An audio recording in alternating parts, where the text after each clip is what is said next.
தலைமை செயலகம் அருகே திடீரென புகை மூட்டம் ஏற்பட்டுள்ளதால் அந்த பகுதியில் இருக்கும் மக்கள் அவதியடைந்து வருகின்றனர்.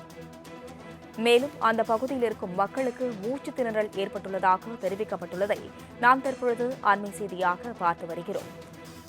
தலைமை செயலகம் அருகே திடீரென புகை மூட்டமான சூழல் நிலவியுள்ளது. சென்னை தலைமை செயலகம் அருகே புகை மூட்டத்தால் மக்கள் அவதியடைந்து மேலும் மூச்சுத் திணறலும் ஏற்பட்டுள்ளதாக தகவல் கிடைத்துள்ளதை நாம் அண்மை செய்தியாக தற்பொழுது பார்த்து வருகிறோம்.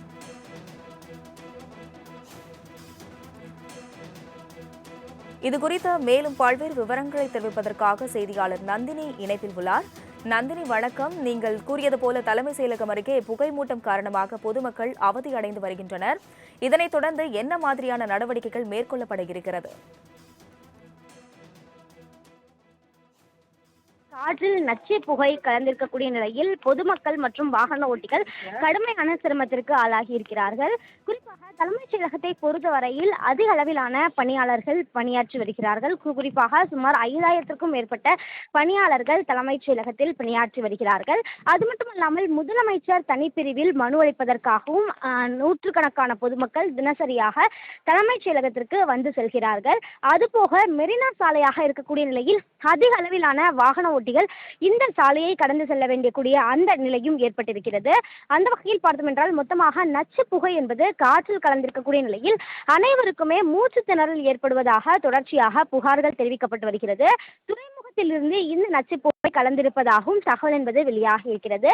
துறைமுகம் சார்பான அதிகாரிகள் இதனை கட்டுப்படுத்த நடவடிக்கை மேற்கொண்டு வருவதாகவும் அண்மை தகவல் என்பது வெளியாகி இருக்கிறது. இருந்த போதிலும் இந்த நச்சுப்புகை வெளியேறியதற்கான காரணம் என்ன, அதனை கட்டுப்படுத்த மேற்கொள்ள வேண்டிய நடவடிக்கைகள் குறித்தும் காவல்துறையினர் மற்றும் அதிகாரிகள் தொடர்ச்சியாக ஆய்வு மேற்கொண்டு வருகிறார்கள். விரைவில் இந்த புகை கட்டுப்படுத்தப்படும் எனவும் தெரிவிக்கப்பட்டிருக்கிறது. இருந்த போதிலும் கூட அதிக அளவிலான நச்சு புகை வெளியேறுவதால் அனைவருக்கும் இருமல் மட்டுமல்லாமல் மூச்சு திணறலும் ஏற்படுவதாக தொடர்ச்சியாக புகார்கள் தெரிவிக்கப்பட்டு வருகின்றன. அது மட்டுமல்லாமல் அனைவருமே முகக்கவசம் அணிந்து கர்ச்சீஃப் அணிந்துதான் வெளியே செல்ல வேண்டிய அந்த அவல நிலைக்கும் தள்ளப்பட்டிருக்கிறார்கள். இருந்த போதிலும் கூட அந்த நச்சு புகை என்பது தொடர்ச்சியாக காற்றில் கலந்திருக்கக்கூடிய நிலையில் பொதுமக்கள் மற்றும் வாகன ஓட்டிகள் மூச்சு திணறல் ஏற்படுவதாக புகார்கள் தெரிவிக்கப்படுகிறது. இதனை விரைந்து கட்டுப்படுத்த மேற்கொள்ள வேண்டிய நடவடிக்கைகள் தொடர்பாகவும் தொடர்ச்சியாக ஆய்வுகள் என்பது மேற்கொள்ளப்பட்டு வருகிறது. தலைமை செயலகம் அருகே திடீரென புகை மூட்டம் ஏற்பட்டுள்ளதால் அந்த பகுதியில் இருக்கும் மக்கள் அவதியடைந்து வருகின்றனர். மேலும் அந்த பகுதியில் இருக்கும் மக்களுக்கு மூச்சு திணறல் ஏற்பட்டுள்ளதாக தெரிவிக்கப்பட்டுள்ளதை நாம் தற்பொழுது அண்மை செய்தியாக பார்த்து வருகிறோம். தலைமை செயலகம் அருகே திடீரென புகை மூட்டமான சூழல் நிலவியுள்ளது. சென்னை தலைமை செயலகம் அருகே புகை மூட்டத்தால் மக்கள் அவதியடைந்து மேலும் மூச்சு திணறலும் ஏற்பட்டுள்ளதாக தகவல் கிடைத்துள்ளதை நாம் அண்மை செய்தியாக தற்பொழுது பார்த்து வருகிறோம்.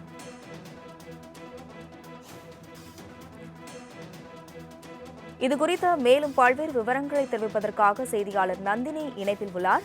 நந்தினி, வணக்கம். நீங்கள் கூறியது போல தலைமை செயலகம் அருகே புகை மூட்டம் காரணமாக பொதுமக்கள் அவதியடைந்து வருகின்றனர். இதனைத் தொடர்ந்து என்ன மாதிரியான நடவடிக்கைகள் மேற்கொள்ளப்பட இருக்கிறது? காற்றில் நச்சு புகை கலந்திருக்கக்கூடிய நிலையில் பொதுமக்கள் மற்றும் வாகன ஓட்டிகள் கடுமையான சிரமத்திற்கு ஆளாகி இருக்கிறார்கள். குறிப்பாக தலைமைச் செயலகத்தை பொறுத்தவரையில் அதிக அளவிலான பணியாளர்கள் பணியாற்றி வருகிறார்கள். குறிப்பாக சுமார் 5000க்கும் மேற்பட்ட பணியாளர்கள் தலைமைச் செயலகத்தில் பணியாற்றி வருகிறார்கள்.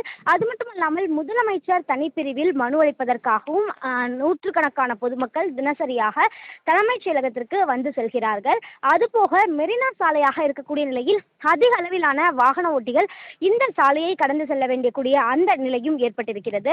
அந்த வகையில் பார்த்தோம் என்றால் மொத்தமாக நச்சு புகை என்பது காற்றில் கலந்திருக்கக்கூடிய நிலையில் அனைவருக்குமே மூச்சு திணறல் ஏற்படுவதாக தொடர்ச்சியாக புகார்கள் தெரிவிக்கப்பட்டு வருகிறது. துறைமுகத்திலிருந்து இந்த நச்சு புகை கலந்திருப்பதாகவும் தகவல் என்பது வெளியாகி இருக்கிறது. துறைமுகம் சார்பான அதிகாரிகள் இதனை கட்டுப்படுத்த நடவடிக்கை மேற்கொண்டு வருவதாகவும் அண்மை தகவல் என்பது வெளியாகி இருக்கிறது. இருந்த போதிலும் இந்த நச்சு புகை வெளியேறியதற்கான காரணம் என்ன, அதனை கட்டுப்படுத்த மேற்கொள்ள வேண்டிய நடவடிக்கைகள் குறித்தும் காவல்துறையினர் மற்றும் அதிகாரிகள் தொடர்ச்சியாக ஆய்வு மேற்கொண்டு வருகிறார்கள். விரைவில் இந்த புகை கட்டுப்படுத்தப்படும் எனவும் தெரிவிக்கப்பட்டிருக்கிறது. இருந்த போதிலும் கூட அதிக அளவிலான நச்சு புகை வெளியேறுவதால் அனைவருக்கும் இருமல் மட்டுமல்லாமல் மூச்சு திணறலும் ஏற்படுவதாக தொடர்ச்சியாக புகார்கள் தெரிவிக்கப்பட்டு வருகின்றன. அது மட்டுமல்லாமல் அனைவருமே முகக்கவசம் அணிந்து கர்ச்சீஃப் அணிந்துதான் வெளியே செல்ல வேண்டிய அந்த அவல நிலைக்கும் தள்ளப்பட்டிருக்கிறார்கள். இருந்த போதிலும் கூட அந்த நச்சு புகை என்பது தொடர்ச்சியாக காற்றில் கலந்திருக்கக்கூடிய நிலையில் பொதுமக்கள் மற்றும் வாகன ஓட்டிகள் மூச்சு திணறல் ஏற்படுவதாக புகார்கள் தெரிவிக்கப்படுகிறது. இதனை விரைந்து கட்டுப்படுத்த மேற்கொள்ள வேண்டிய நடவடிக்கைகள் தொடர்பாகவும் தொடர்ச்சியாக ஆய்வுகள் என்பது மேற்கொள்ளப்பட்டு வருகிறது. நந்தினி, இணைப்பில் வந்து விவரங்களை அளித்ததற்கு நன்றி.